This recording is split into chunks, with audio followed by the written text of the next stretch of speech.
Assalamualaikum warahmatullahi wabarakatuh. Waalaikumsalam. Alhamdulillah, alhamdulillah nasta'inu wa nastaghfiruh wa na'udzu billahi min syururi anfusina wa min sayyiati a'malina. Man yahdihillahu fala mudhillalah wa man yudhlil fala hadiyalah. Wa asyhadu an la ilaha illallah wahdahu la syarikalah wa asyhadu anna Muhammadan abduhu wa rasuluh. Amma ba'du. Bapak Menteri Pendidikan Dasar dan Menengah yang kami hormati, Bapak Abdul Muhti, Sohibul Hajah, Bapak Kiai Najib, Bapak Kiai Mustafa, dan pengurus yayasan daripada Pondok Pabilan, Kiai Jamhari, Bapak Kandepak, Bapak Kanwil Depak, Bapak Bupati, dan yang mewakili beserta seluruh para alim ulama dari Pondok FPAG yang hadir pada siang hari ini dan seluruh undangan yang kami hormati. Sungguh kami bersyukur bahwa pagi hari ini kami bisa hadir di depan bapak-bapak dan ibu-ibu sekalian. Karena 4 hari yang lalu saya kumat kambuh mah saya, sehingga waktu Kiai Najib datang itu saya bilang, mohon maaf doakan dulu, saya ini sedang mah saya kambuh sehingga belum bisa memastikan. Tapi alhamdulillah setelah beliau pulang mah saya membaik dan bisa hadir pada pagi hari ini. Alhamdulillah. Kenapa saya harus datang? Perlu ini saya ceritakan. Saya kebetulan dekat dengan Pak Kiai Hamam, karena beliau itu pernah menjadi sekretaris ayah saya. Jadi kalau ada apa-apa, beliau dipanggil.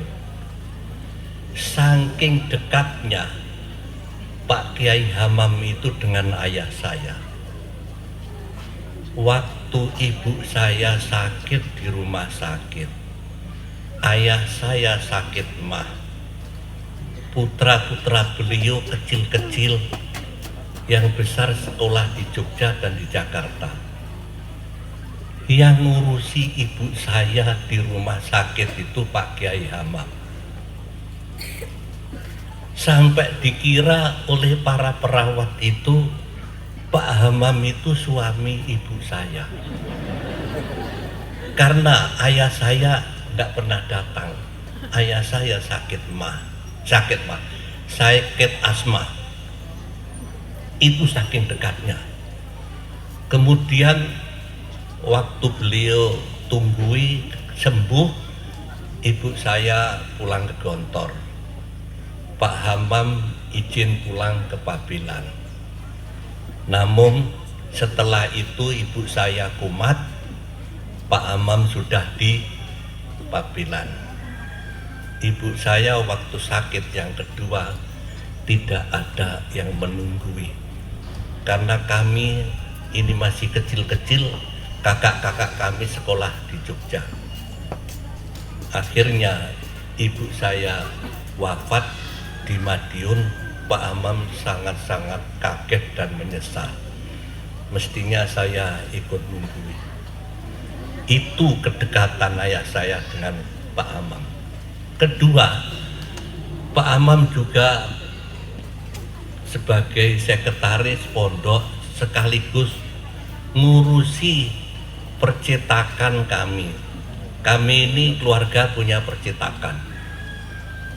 Itu untuk bebas pajak yang ngurus Pak Hamam.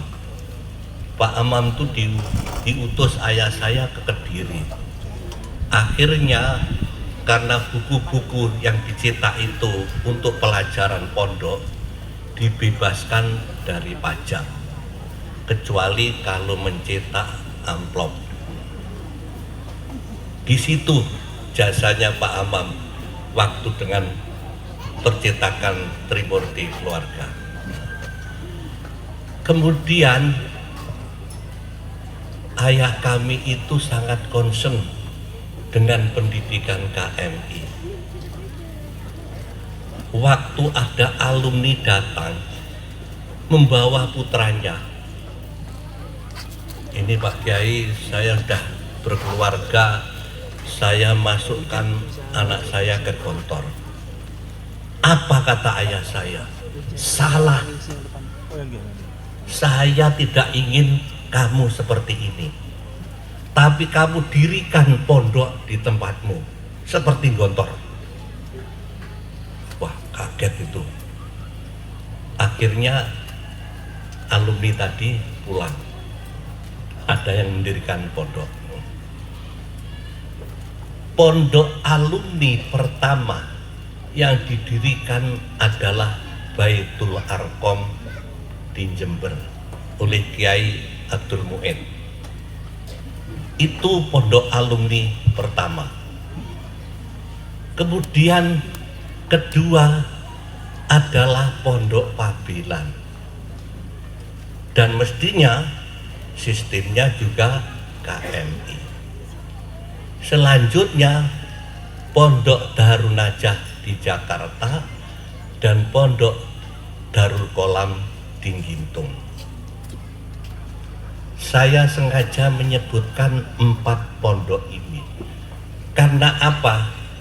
Kami anggap ini pondok legendaris bagi Gontor. Ayah saya setelah tahu perkembangan dari pondok Pabilan tahun 79 minta kepada kami untuk mengantarkan beliau berkunjung ke Pabilan. Alhamdulillah saya sempat mengantarkan ke sini, ketemu Pak Hamam dan melihat perkembangan pada waktu itu. Kira-kira 79 itu jaya-jayanya pondok Pabilan.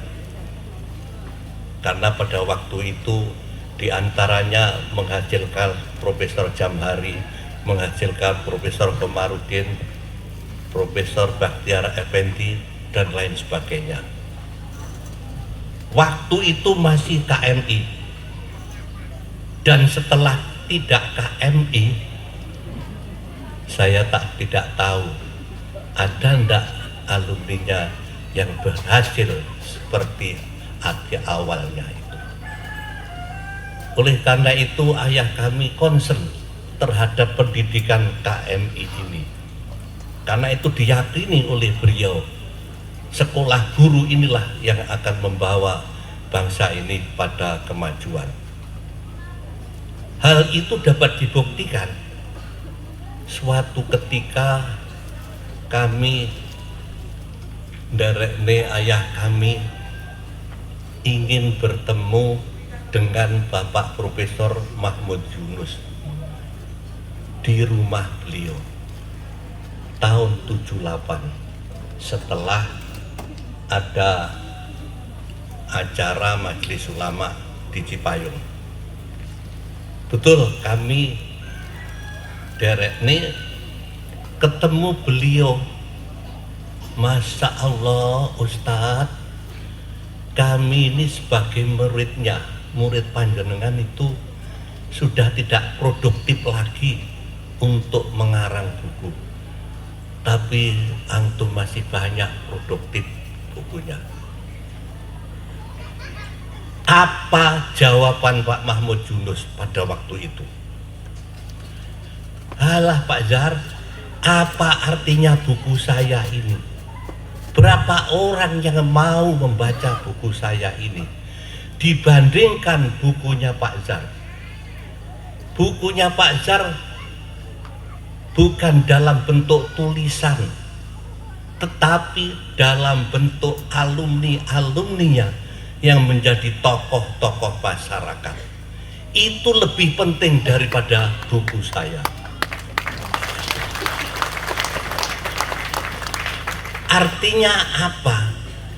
Artinya apa yang diterapkan bahwa KMI itu di bawah memang dari Padang, normal Islam yang dibuat oleh Pak Profesor Mahmud Yunus itu dibawa ke Gontor. Bahkan orang Padang itu menilai begini, Pak Zahar itu luar biasa. Kenapa Pak? Yang dibawa pulang dari Padang itu bukan hanya kurikulumnya, sak murid-muridnya diangkut ke Gontor. Soalnya orang Padang itu tidak mau sekolah di Padang, inginnya sekolah di Gontor. Itu hak cerita saya itu. Artinya apa? Kita perlu syukuri sistem yang dibangun KMI ini adalah itulah yang terbaik. Dan itu sudah menghasilkan sekian alumni kita yang menjadi orang di masyarakat, menguasai PBNU, menguasai PB Muhammadiyah, dan sekian ormas-ormas itu. Ada yang jadi diplomat, ada yang jadi menteri, ada yang ketua MPR 2 kali, dan lain sebagainya. Itu hasil positif dari KMI, bukan sistem yang lain. Oleh karena itu, kebetulan kami ini diangkat oleh teman-teman Pondok Salafiyah dan Pondok Asriyah menjadi ketua forum pesantren Muadalah, memadukan antara Pondok Salafiyah dan Pondok Asriyah yang diakui oleh pemerintah. Dulu pertama yang mengakui Gontor adalah Kemenak tahun 98. Matur nuwun Pak Kemenak ini. Kemudian Dikbud mengakui ijazah Gontor tahun 2000. Padahal Gontor itu diakui oleh pemerintah Mesir tahun 1957. Jadi betapa ketinggalannya pemerintah kita ini untuk ngakui Gontor.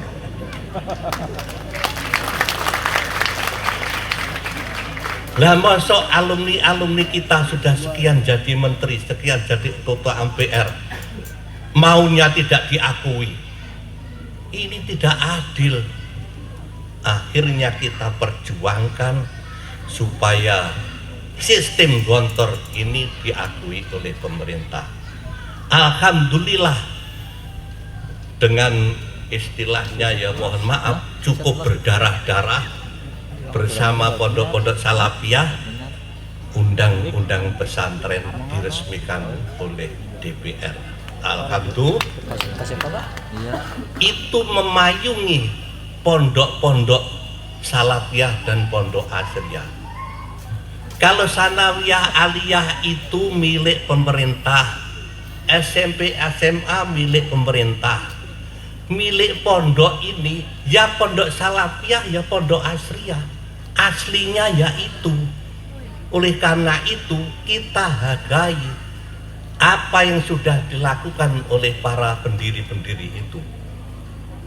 Nah, ini alhamdulillah. Kemudian bapak-bapak sekalian, intermezzo sedikit. Saya itu punya hubungan khusus dengan Pak Kiai Najib, tapi beliau tidak tahu. Ceritanya begini, kita di Badan Wakaf itu sering rapat. Sebelum itu saya pribadi nikah sama keluarga Mas Kumambang di Gresik, tuh pondok kuno di sana. Lah, saya pergi ke Mbah Akib Suminto di Jakarta. Mbah Akib itu cerita, ini luar biasa hubungan pondok pesantren. Apa Mbah? Ada bisanan antara pondok Mas Kumambang dengan pondok Tebu Ireng. Karena Kiai Maksum itu dari pondok Mas Kumambang mendapatkan putri Kiai Hadratus Syekh Hasyim Asy'ari. Lahirlah pondok sebelah. Lah, Pondok Tegal Sari menurunkan Gontor dan menurunkan juga pondok di Sewulan. Putri Sewulan itu menjadi istri Hadratus Syekh Hasyim Asy'ari, tidak tahu yang keberapa, melahirkan Kiai Haji Hasyim Asy'ari. Jadi Gontor dengan Tebuireng itu juga masih keturunan Tegal Sari.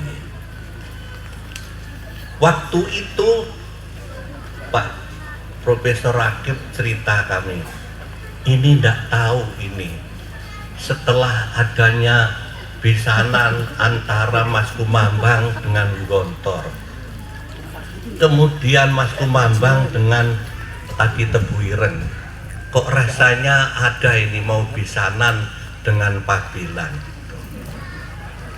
Oh gitu Bah ya. Lah siapa itu? Ya itu calon mantu saya, Najib. Saya ceritakan cerita ini ke Pak Hamam. Mohon maaf, kayaknya Pak Hamam waktu itu belum berani melamar istrinya Najib. Setelah saya ceritani itu, minta diceritani berkali-kali, tenan pora iki. Akhirnya bener-bener Pak Hamam berani melamar istrinya Najib itu yang waktu pernikahan. Dan sering datang ke Gontor beli buku, juga tidak mampir ke rumah saya. Padahal saya tadi pertama Mak Jomblang, yang kedua saya itu direktur percetakan Trimurti pada waktu itu. Waduh, tidak menghadap direkturnya ini kelewatan ini. Nah, setelah rame-ramenya pondokmu adalah ini, akhirnya beliau dekat karena kedekatan sebagai pondok alumni Gontor ini kita juga perlu bina dengan hubungan kami dengan Pak Hamam. Di samping itu istrinya itu juga keluarga besar dari Bani Jabar, alumni dari keturunan pondok Mas Kumambang di Gresik. Jadi hubungan inilah terus terang yang membuat saya datang pagi hari ini. Insya Allah ke depan kami akan tetap membina pondok dari Pabilan yang saya anggap ini pondok legendaris. Baitul Arqam, Pabilan, Darun Najah, dan Gintung. Dan kami bersyukur telah mengembalikan Pabilan ke jalan yang benar. Kenapa? Karena setelah muadalah itu yayasannya kenapa meninggalkan muadalah, keluar dari muadalah. Teman-teman bilangnya murtad dari muadalah. Setelah kembali ke jalan yang benar, ini matur nuwun Kandepak Magelang dan Kanwil Depak juga di Semarang, matur nuwun prosesnya dipercepat dan sekarang alhamdulillah Pondok Pabilan kembali kepada jalan yang benar, sudah muadalah kembali. Alhamdulillah. Mudah-mudahan yang akan datang akan juga lebih maju lagi. Betul tadi dikatakan Pak Kiai Najib, walaupun sekarang mana-mana pondok berkurang santrinya, jangan kecil hati. Walaupun berkurang, kualitasnya lebih kita tingkatkan. Lebih kita tingkatkan. Mohon maaf, Gontor pun kekurangan juga ini. Pernah kita mencapai 32.000, sekarang 24.000. Tetapi alhamdulillah kualitas daripada santri kita membaik. Melihat dari tren yang ada di rapot setiap tahunnya, ini alhamdulillah. Jadi mohon jangan kecil hati itu.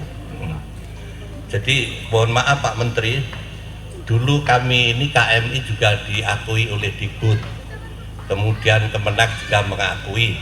Kalau Kemenak syaratnya ada Madrasah Mu'alimin Al-Islamiyah Gontor. Nah, jadi kalau Dikbud ya mengakui Kuliatul Mu'alimin gitu aja. Tapi alhamdulillah berkat diakuinya Gontor oleh Dikbud, langsung Unibra mengumumkan yang diterima menjadi mahasiswa Unibra tamatan SMA, tamatan aliyah, dan tamatan KMI Gontor. Alhamdulillah. Itu diantara hikmah daripada muadalah. Sehingga kami juga menghimbau pondok-pondok alumni itu untuk mengikuti jalan yang benar ini. Mudah-mudahan yang akan datang Allah akan memberikan jalan yang lebih baik kepada kita semuanya. Sedikit mumpung ada Pak Menteri. Gontor itu dianggap kurang tasawufnya. Saya akan ngomong ini ada kaitannya dengan Muhammadiyah. Tasawuf Gontor itu adalah tasawuf positif dan aktif, mengikuti jejak Ahmad bin Hanbal dan Ibnu Taimiyah, yaitu thoriqon lil ibadah, jalan untuk menuju ibadah. Apa ibadah itu? Yaitu kullu amalin mayuhibullah wa yaradahu, seluruh aktivitas kita yang dicintai dan diridhoi oleh Allah, itulah ibadah kita. Di samping itu yaitu pelajaran zuhud. Zuhudnya Gontor adalah tawazun antara hayat dunyawiyah wa hayat ukhrawiyah, sehingga kita juga mengeterapkan doa kita fid dunya hasanah wa fil akhirati hasanah. Itu yang diterapkan Gontor. Sedang tadi thoriqon lil ibadah, kita memajukan lembaga pendidikan, juga ekonomi dan kesehatan. Lah, ini alhamdulillah yang kita lakukan di Gontor ini adalah sebagian kecil dari apa yang sudah dilakukan oleh Muhammadiyah. Saya ngomong ini juga berdasarkan penelitian Profesor Dr. Nakamura dari Jepang. Pernah menulis The Element Sufi in Muhammadiyah. Di antaranya tahalluk bil akhlakil karimah, yaitu amalan sosial di aktivitas Muhammadiyah. Itulah tasawufnya Muhammadiyah. Sedang ibadah yang dipilih ibadah yang maksur saja, yang tidak maksur tidak dilakukan. Khaufan minal bid'ah. Itu yang dilakukan Gontor. Jadi tasawuf Gontor itu aktif. Karena apa? Kalau Imam Ghazali tasawufnya pasif. Orang zaman berperang, Ghazali sibuk di kholwat. Tapi Ibnu Taimiyah ikut perang melawan Tatar, tapi malamnya tahajud. Disinilah keseimbangan antara hayat dunyawiyah wal ukhrawiyah, dan ini madhab Gontor yang kita lakukan sampai sekarang. Oleh karena itu, karena kami juga membahas Muhammadiyah sekaligus ada Pak Menteri, kita ada titik persamaannya itu, dan itu jadi bentuk tasawuf. Kalau Hamka menyebut tasawuf modern, tapi kita menyebut tasawuf salafi. Dan itu sudah dibukukan dalam disertasi alumni kita namanya Hamdan Maghribi, mendapat nilai summa komplut di UIN Semarang itu. Alhamdulillah. Jadi saya akan mempromosikan ini karena tasawuf ini layak untuk menghadapi tantangan modernitas. Sekian saja, terima kasih. Mudah-mudahan dengan ulang tahun yang ke-60 tahun Pondok Pabilan ini kedepannya akan terus maju, Sekian, wallahul musta'an wa wali taufik. Wassalamualaikum warahmatullahi wabarakatuh. Waalaikumsalam.